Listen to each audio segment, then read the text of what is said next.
welcome to I Talk to Ghosts. I'm your haunted host, Jennifer, and I'm here to welcome you to a special spooky season. Happy October. And to celebrate the month of October, I'm going to do something a little bit different.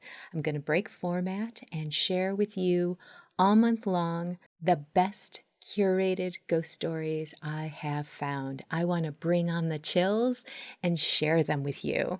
Not to worry, the normal format of me sharing my own personal stories as well will continue after Halloween. So let's kick off this spooky series of collected ghost stories. Dim the lights, gather close. Here come the ghosts.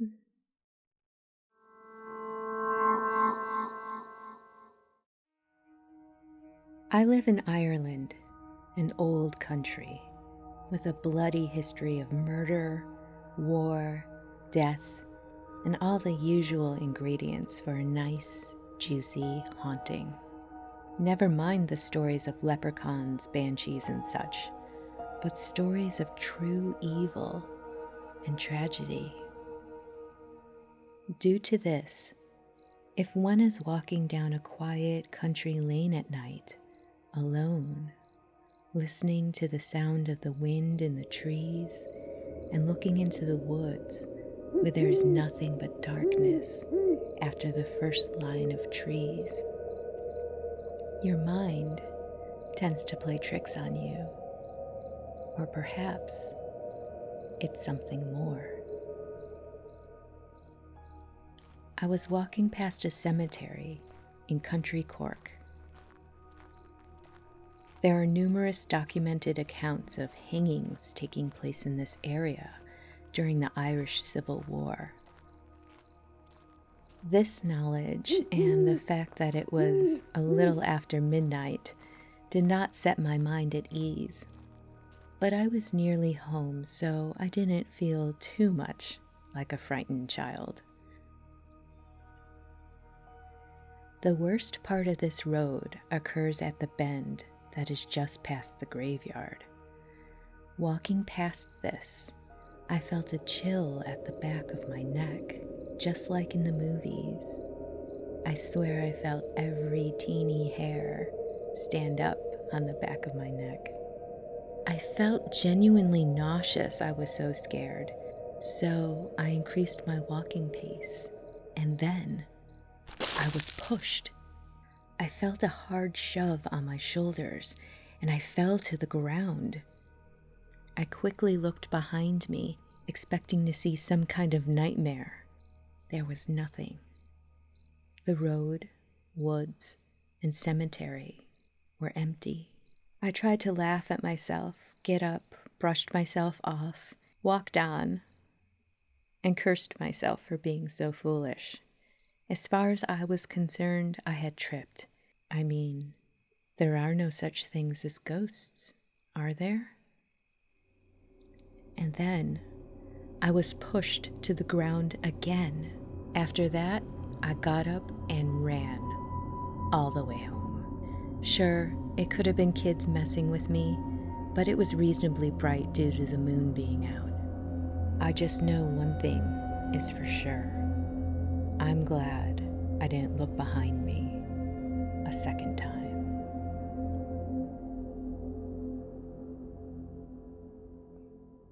Here's another spooky story for you. Enjoy.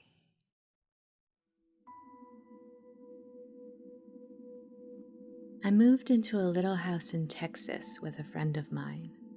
The landlord was a nice older man and was very helpful about getting us moved in.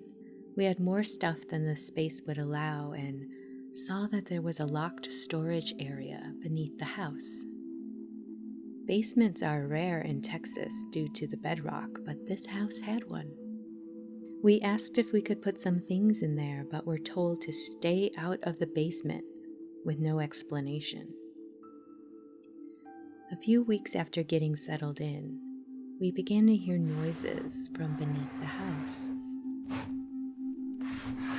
Thinking we had a critter like a squirrel or a raccoon, we called a pest control place.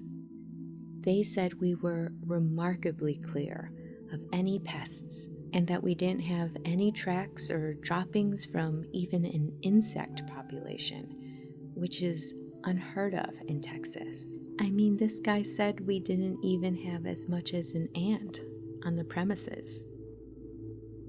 Well, we thought this was due to an excellent cleaning crew or meticulous housekeeping, but it didn't explain the noises we kept hearing. On several occasions, I would wake up in the middle of the night feeling like I had had a bad dream, but I hadn't had one. And I would find my roommate up as well, saying he couldn't sleep. On one occasion, I woke in a half slumber and felt like someone was there in the room, standing next to the bed, and I heard my name. Thinking it was my roommate telling me I had a phone call, I answered and got out of bed. No one was there, and my roommate was not even home. I mentioned it to him, and he reported the same occurrence, but thought I was playing a joke on him. I began locking my door at night just to feel safe, but that backfired. I was lying in bed and again heard my name. I could hear the air conditioner running and it blows directly onto my bed. Only I wasn't getting the breeze. The breeze stopped as if someone was standing between the unit and my bed. Well, I was tired of being played with, so I sat up in bed, fist raised and prepared to give my roommate a punch in the arm.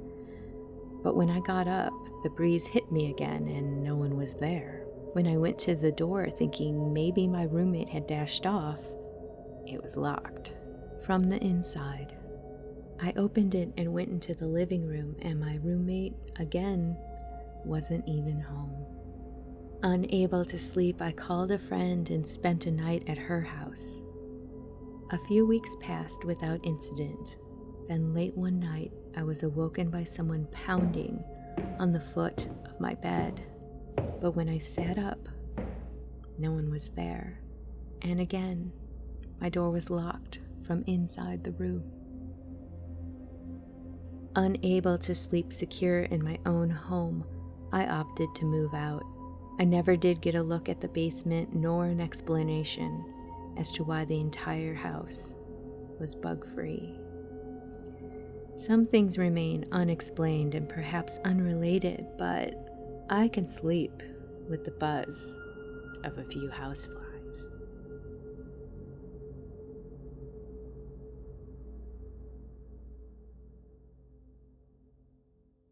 Are you enjoying your ghostly visit? If so, please follow, like, comment, and share. The ghosts may be talkative, but they are lousy at marketing, so every click helps. Tell your friends, and please leave a kind review so that others might join us. The spirits, and I thank you. When I was 18, I was dating this guy who lived with his grandparents while he was in college. They lived in a very old, large house. It had a very long hallway with 2 bedrooms and a bathroom on the right side, and at the end of the hallway was a door leading to God knows where. I think it was a closet, but it sure was creepy. I remember walking down the hall on several occasions before I knew there was anything creepy going on. I would feel someone behind me. You know what I mean, like when you feel someone is staring at you. Sometimes I would even hear footsteps. When I turned around, nothing was there. I thought perhaps it was my boyfriend trying to scare me, but when I looked in the other rooms, he was never there. One morning, after staying in the first room in the hallway, his grandmother asked, "You haven't seen our ghost yet, have you?" I laughed and said I had not. She explained that she knew it sounded silly to me and that I probably didn't believe her. She told me that when her daughter was in high school, they awoke one night to her screams. When they got to her room, she was hysterical. She said that she woke up and there was a tall man standing at the foot of her bed. She had screamed and he had walked away. They spent an hour searching the room and making sure there were no intruders. They found nothing. She didn't sleep in there much anymore, and neither did I. One night, I was settling in to sleep in the last room in the hall, not the ghost room. The room was lit dimly by lamplight. I turned to put my book down and settle in, and I had no intention of turning that lamp off. I heard footsteps and assumed someone was coming to make sure I had enough pillows or covers or something. I was counting on someone, not something. He stood in the doorway, no face, just a square-shouldered silhouette. And he just stood there. I didn't feel threatened, but I didn't feel like I wanted to invite him in either. Being the brave and grown-up woman that I am, I did what anyone would do. I put my head under my pillow and prayed for daylight. The next day, I asked who came to check on me, even though I knew the answer. For a while, I was in denial. It was hard to deny, though, since there was no one in the house over 5'8", and this man was at least 6'3", too big of a difference to pass off. Not too long after my incident, my boyfriend and a few friends had a guys' night out. My brother was witness to what happened. They were all hanging out in the room in which I had my experience. One of the guys went into the bathroom, and everyone heard a scream. The guy came running into the room, and they asked him what was wrong, and he said, "It touched me." When he calmed down enough, he told them that in the hall he felt someone tap his shoulder, and when he turned around, guess who was there? Same thing. Big man, no features, big shoulders, shadow. So now I guess I can't deny what I saw, can I? And with that, dear listener, we have concluded this week's episode of I Talk to Ghosts. I sincerely hope you've enjoyed the spooky stories I've collected for you this evening. If you have a favorite, hunt me down on social media and let me know.